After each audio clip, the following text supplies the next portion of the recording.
I want to start. First thing you check, carburetor. What? What? No one knows how to work on carburetors anymore. That is, if it doesn't plug in, I don't know how to work on it. Exactly. So that's why we are going to go over them today. And maybe a little bit more next week. But, all right, first of all, excuse my handwriting and possibly spelling. It's not English class. That's true. We'll get what you say. We're all mechanics. We're all in the Venturi effect. Does anyone know what that is? Our definitions, is that better? Sounds like a movie. It's that word sucks in. Okay, it sucks in. It sucks in air, but then it gets faster as it compresses. Okay. Okay. So a little bit better definition of it would be. It's like a funnel. It's like a funnel. Yes, but a funnel doesn't necessarily pour faster. Anyway, you got a big little funnel and you're trying to pour oil. Yeah, if you got something behind it, something. Okay, that's what you kind of said. Okay, we're going to talk about the Venturi effect today. It was something that on carburetors you have to have. Without it, it will not work. So we're going to use a hose analogy first. You take the hose and you turn your water spigot on the hose. Is that going to come out at the same pressure at the end of the hose as it's coming out of the house or out of your spigot? If they're the same, if as long as your hose is the same size, it will come out at the same pressure. Now, say I'm not happy and I don't want to hold my finger over the end except driving with the freaking wall, so I shut it off, screw a little nozzle on it, turn it back on, and then I spray, but my spray is neck down to a teeny little spray compared to what my hose will spray. But what can I do with that nozzle? I can spray a lot of things. I can spray all of you, I can spray a lot farther. Okay, so the Venturi effect has to do with that. What it does is in a carburetor we have jets, just like the nozzle. When you put a smaller jet in it, so you're necking down that size, it's actually going to lower the pressure and raise the velocity. So it's going to make it more of a mixed. So if you ever notice when you turn on those little things, you have to adjust them to get a direct spray, because if not, they just kind of mixed out. So the whole idea with it was behind it, okay, we can use different size jets, different size holes, orifices, everything in the carburetor, and it also goes for the air orifices as well. If your air orifices are not the correct size, I'll let you put it back now if you want. I appreciate it. No problem. Okay, that works. So all of those play in a part. If one is wrong, or the other one's wrong, or one is defective, or plugged, or whatnot, is it going to work right? If I take your hose and I stab a hole in it and you walk away while you're spraying, how does that work for it? You're so smart. You're right. It doesn't work very well. It doesn't spray as nice as it used to. Okay, so what we're going to talk about is on the carburetors, when you go from sea level, which is what the majority of your machines, weed eaters, snow blowers, any power sports thing, when it comes out of the factory, it's going to be jetted for sea level. What does that mean? What does it mean to be jetted for sea level? Atmospheric. What? Atmospheric pressure. I can't speak to Expression of this like the Okay. 14.71. 14.71, exactly. Okay, so what happens though when we take a machine that's jetted for sea level and we bring it to our altitude? We're at what, 4,800 feet? It burns rich. How does that make your machine run? It sucks. It takes a lot of your power away, sucks down fuel that you're not wanting to use. It costs a lot more to run, and a lot of times you'll start fouling plugs so bad that it won't even run long enough to have any fun on. So, what are the two or sometimes three types of jets you're going to have inside of a carburetor? Main jet.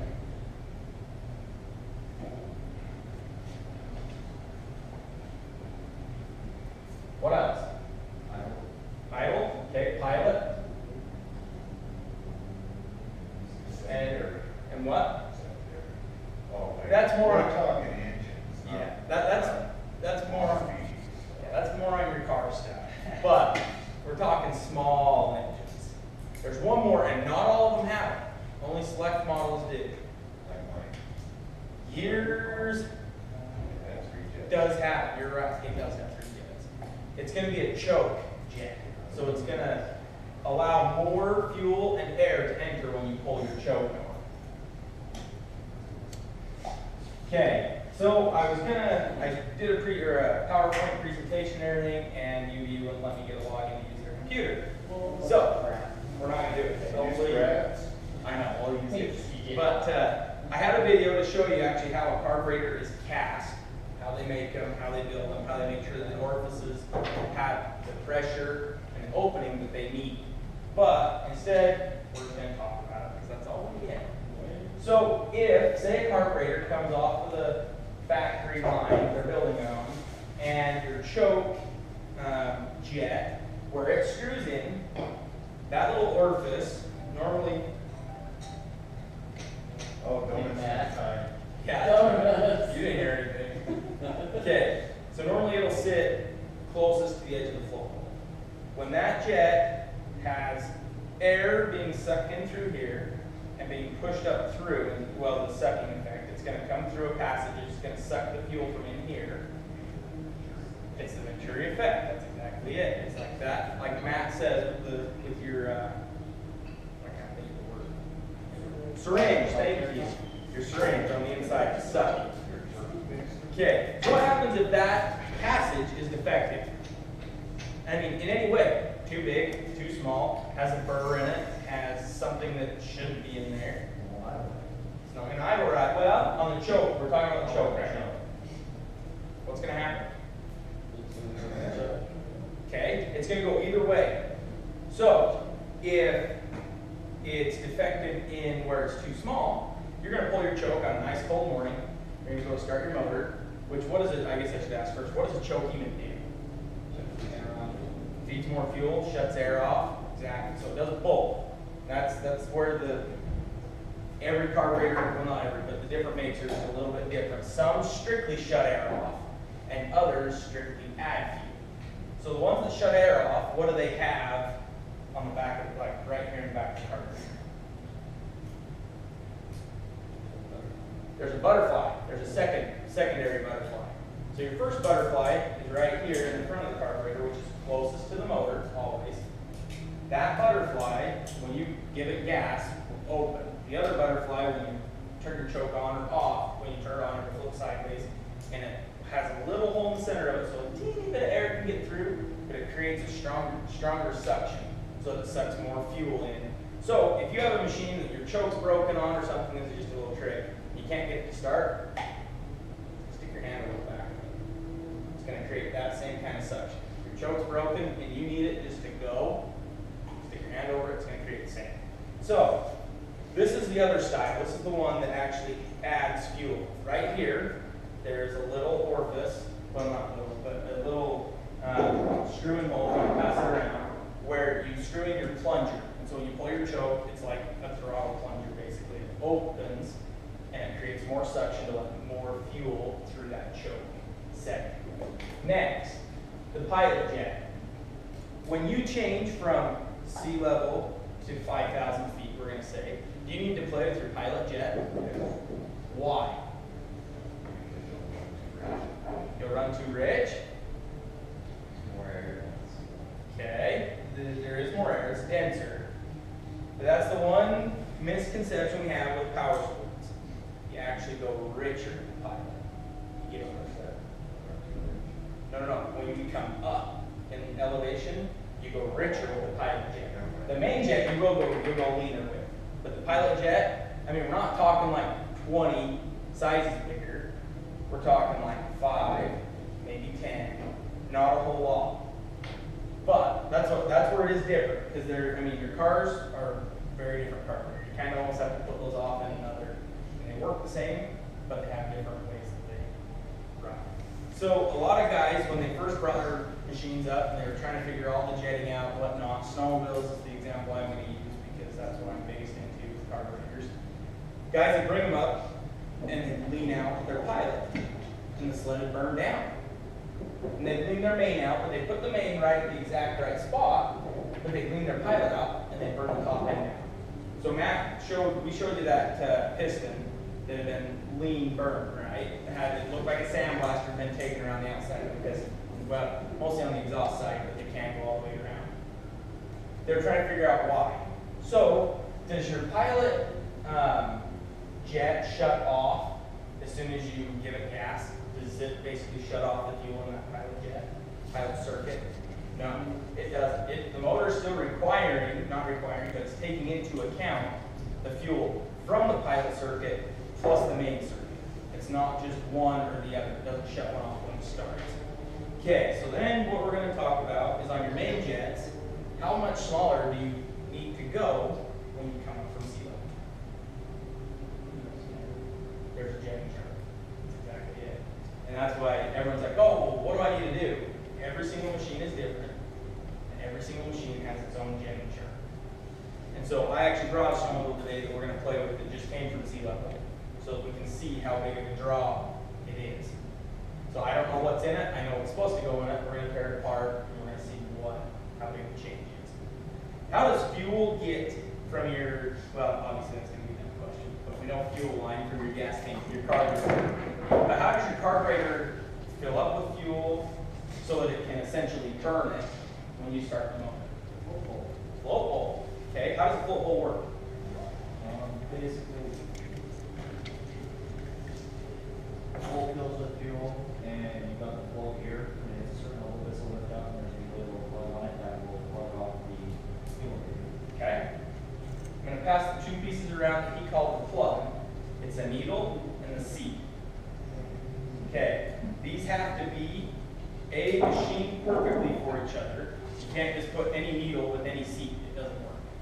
And B, they've started using rubber tip needles, and with the ethanol, it's eating. So that's why we can replace yours. The ethanol ate it, where it just won't make a good clean sieve. Let's go ahead and pass those all the way around as well. And then this is the float hole that screws to the bottom of the carburetor. Yeah, your gas comes in through the needle and seat. So when your float drops, it lets fuel in, and as it fills up, it then shuts it off. And at that point, the carburetor is full enough that it can create the suction with the air being sucked through. And on the back of it, I just want to reach over real quick. On the back of it, right here and on top, there's two openings. I'm sure you saw them when you looked at it. Those are partially where the air comes through to create the suction. This carburetor that we have is off of like a 1985 Suzuki Quad Runner 250. Yes, by 5 years exactly. So, still used today. They don't do just a butterfly setup in carburetor. They also have a slide with a diaphragm. That's exactly right. Why do they do that? It has something to do with, it makes it so your RPMs are more steady. Even though if you've ever fired one up with the air box off and you give it a little bit of gas, it looks like the slide is going up and down at 100 miles an hour. You hold it at a steady RPM and it's in there going at different rates.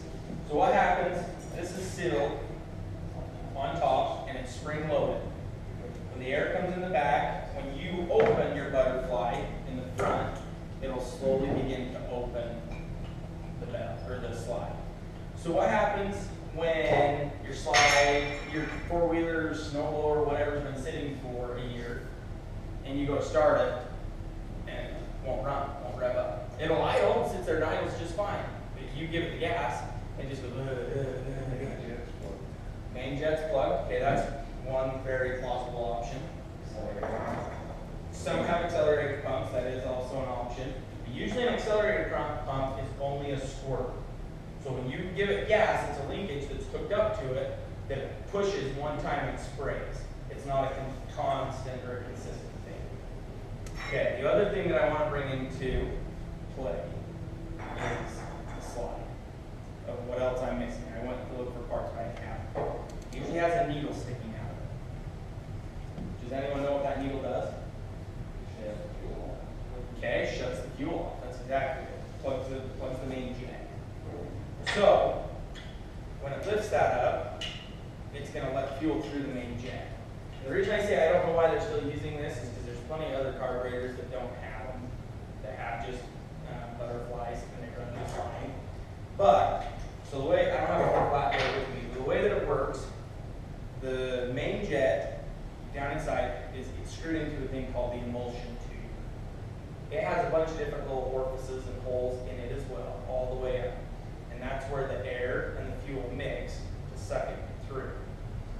Once your needle is lifted off, that's what transfers it from your pilot circuit, which is letting the machine idle.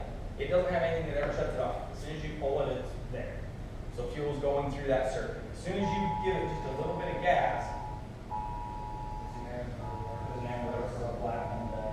gotcha. That works. So as soon as you give it gas and you start to lift it off, it's going to open that jet. The cool thing we can do with them, we can raise, we can lower the needles. They have 5 different settings on them. So if you get on a snowmobile and we like instant power, we don't like any bogs, we don't like any lags, anything like that. You want to hit it and it goes. If you get on it and you hit it, and after some testing on it, you can determine whether it's a lean bog or a rich bog. You can either raise or lower that needle to open or close sooner. So it's closed, so it takes longer before it lets fuel in. If it's a rich bog, if it's a lean bog, it raises it up, so it lets fuel in sooner when you're pulling on the throttle. So basically with carburetors, the only thing I want to tell you is it's a bunch of stupid little circuits. What did I tell you on your carburetor when you cleaned it? Okay, what else did I say? Did I say just kind of gently spray it off and call it good? No, I did not. I told you to spray through it 10 times. Carb cleaner. Yep, what did I tell you on yours? Go through them, go through them, go through them. Like I say, if anything gets caught in those little circuits, then the Venturi effect will not work. It's not strong enough. We're not talking about 100 psi of suction here. We're talking probably 2.5, maybe 3 psi of suction. And it's not a whole lot. It's what little bit the motor can create between the air box and here. So the other thing that I want to tell you, when you're cleaning a carburetor, how far do you disassemble it to clean it? Completely. You want to pull everything off. Every single jet out, you're going to pull, I mean, there's certain little things like the slide guides, you don't need to pull those out, and they're not going to affect anything. Just make sure they're clean. But go through them, make sure they work.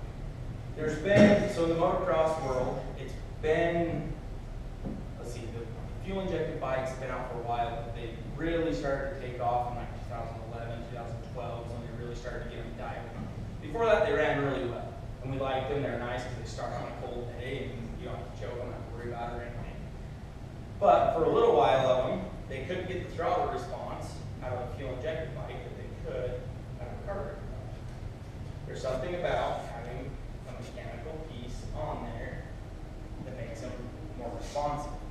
To this day, my snowmobile, 2014, I can take my first race sled that I built in 2002, and it's more responsive off the line than my brand new snowmobiles. It's a $1,500 sled now compared to a $10,000 sled, and it's more responsive. The way the carburetor works, it is the craziest little thing that creates a lot of horsepower. What we're going to do today, we're going to take a sled, like I said, one that we're going to work on. We'll take it from probably 100 and, well, at sea level we have about 115 horsepower. Up here it's got probably 70-ish. But right now the way it's jetted, it feels like it has about 40. So if something, you know the carburetor's clean, it runs okay, it just doesn't have much power, where are you going to look? You're going to look at your jet. You want to make sure that that's on. That's not something that is, oh, I found these jets, let's throw them in and see. Because if you go too lean, you burn it. That's one thing you never want to do. You want to make sure to stay on the rich side at all times. Because if you don't, it costs you a lot of money. So other than that, I mean, what questions do you guys have about carburetors? Not car carburetors.